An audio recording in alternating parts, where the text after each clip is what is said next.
Assalamualaikum warahmatullahi wabarakatuh. Perkenalkan, nama saya Nadia Kasuma, NIM 2119118. Baiklah, di sini saya akan melanjutkan pengertian model pembelajaran Menefung International Design. Model Menefung International Design adalah pembelajaran yang mengutamakan kebermaknaan belajar dan aktivitas dengan cara membuat kerangka kerja aktivitas secara konseptual, kognitif, dan konstruktivis. Model ini dipilih sebagai alternatif pembelajaran agar pembelajaran lebih menarik dan penuh makna, sehingga peserta didik dapat merasakan manfaat pembelajaran dan lebih mudah menguasai konsep-konsep karena dikaitkan dengan struktur kognitif peserta didik itu sendiri.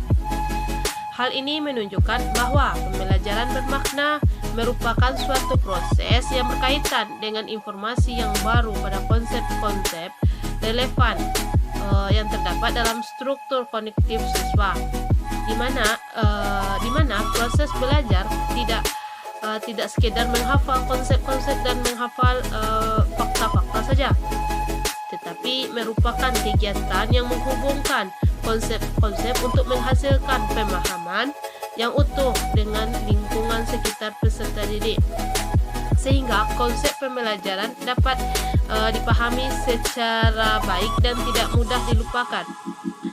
Ya, ciri-ciri model Menefing International Design ini ada 3 bagian. Yang pertama, menggunakan pengalaman dan pengetahuan awal peserta didik untuk memperoleh informasi, memproses, menyimpan informasi untuk dipanggil kembali bila dibutuhkan.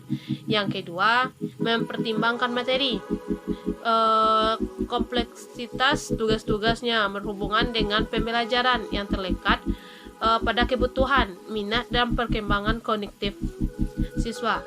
Yang ketiga yaitu mempertimbangkan materi, kompleksitas tugas-tugas yang berhubungan dengan pembelajaran yang melekat pada kebutuhan, minat, dan perkembangan kognitif siswa.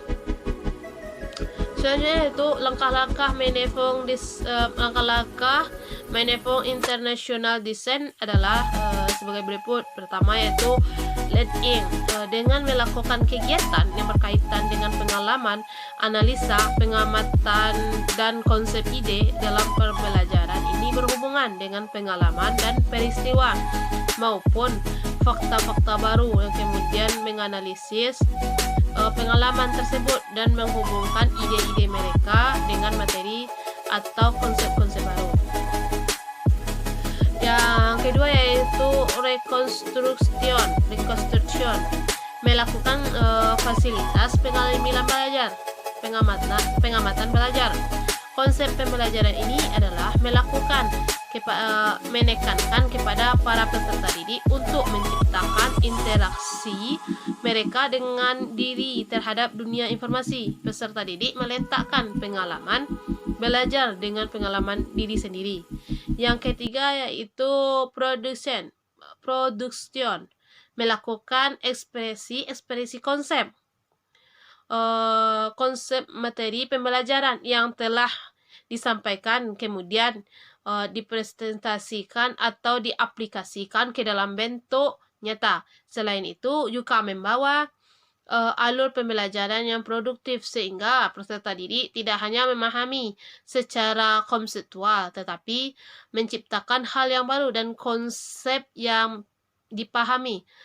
Yang selanjutnya itu kelebihan model Menefung International Design.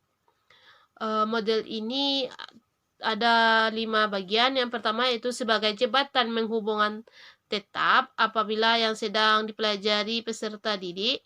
Yang kedua yaitu mampu membantu peserta didik untuk memahami bahan ajar secara mudah. Yang ketiga yaitu membantu peserta didik untuk mengembangkan pengertian, pemahaman konsep secara lengkap. Yang keempat yaitu membantu peserta didik membentuk, mengubah diri atau mentransformkan informasi baru. Yang kelima yaitu informasi yang dipelajari secara bermakna lebih lama dapat diingat dan memudahkan proses belajar berikutnya, bentuk pembelajaran materi yang mirip. Sekian, wassalamualaikum warahmatullahi wabarakatuh.